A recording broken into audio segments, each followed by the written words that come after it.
This video from Sharp Help, we're going to give a brief demonstration of basic operation of the Sharp XEA202 register.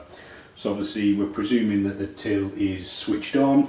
The next most important thing is to have the key in the reg position.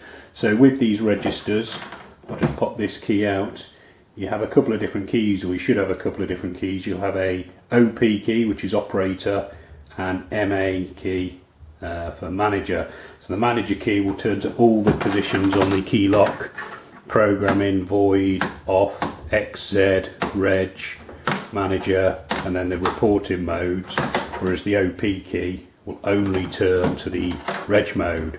So you can only do sales, the theory being that there's some manager control over programming, refunds, voids, and the sensitive sales reporting information. Okay, so whichever key you've got in needs to be in the reg mode.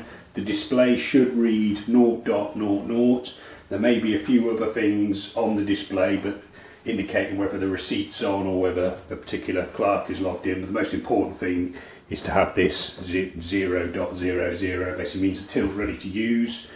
So with these cash registers, you have sales departments here. So you've got 16 sales departments. Some people might know these as add buttons, but effectively they're categories of sale. So depending on what type of shop you're working in, you may have a bread department, you may have a books department, may have a groceries department, you may just have one general sales department. Whatever the setup is, all you do is type in the price of the item. So if it's $2.99, $2.99, you don't press the decimal point because the till will put that in for you. And then the next step is to put that money, assign that money to one of your 16 sales departments. So I'm going to pop that into department 2. And then basically that's one part of the sale entered. You just repeat that for every item that the customer's buying. $1.99 into department 3. £4.50 into department 4. The process is always the same. You don't put in the decimal points, you type in the price and then assign it to a department. When you've finished entering all your items, you press the subtotal key here, which is marked #TMST, and you get a subtotal appear on the display. Now the next bit of the sale is obviously taking the money, so it kind of varies depending on how the customer's paying. But on these Sharps you've actually got a lot of options. You've got a lot of tender buttons here. So this is the cash button, the green TLNS button. It stands for total. And then you have CR1, CR2, CH2 and CH1.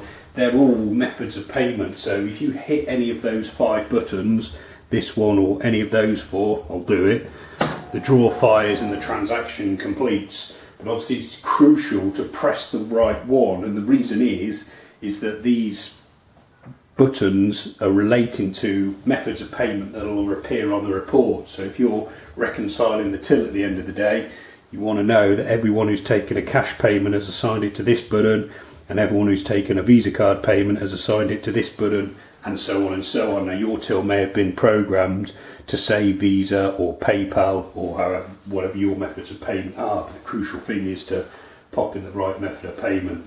I'll go through that again and do a cash sale. So you just keep typing in the items or the value and entering them, assigning them to a department. Subtotal, if someone's paid by cash, I always type in the amount of money that's being tendered. So I've got a sale here that's $15.96. They're handing over a £20 note, so it's 2000, again no decimal point. And then you press the big TLNS button here. The change is displayed on the on the display, which is useful. You've also got a pop-up customer rear display, which you can't quite see in the video. I'll move that up a touch, and that just shows the change there as well. So I find that's just a bit better. It avoids any confusion about whether someone's handed over a £10 note or a £20 note. If it's obviously a credit card payment or a PayPal payment or some automated payment method that's the exact amount, then you don't need to do that. So for example, this $7.99 sale, if that was for that was being paid by contactless or whatever, you just press the credit card button, whatever you've been told with the credit card button, and that then, see, this one's been pre-programmed as Visa, so it appears as Visa on the till receipt, and it appears as Visa, importantly, on your end of day summary. I mean, there are a couple of variations on how the till will work with doing a sale, so you might have some pre-programmed buttons, so it's possible to have buttons pre-programmed. One of my buttons here is pre-programmed, but I've forgotten which one it is. So that button's been pre-programmed with a price, so perhaps if you're doing lottery tickets or something like that, then it's literally you just press the button and it comes up with a price and the description on the receipt. Your receipt may be switched off as well, so I'm getting a receipt print out, but that's because I've got the receipt switched on.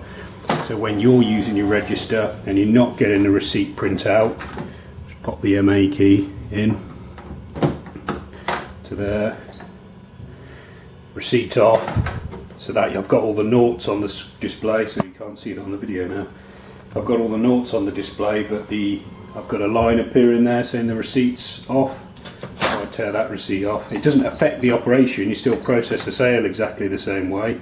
You pop in the prices and assign them to your departments and then cash the sale off, but obviously you don't get a receipt printout because the receipt's switched off. There is a receipt issue button, so you can print a copy receipt out.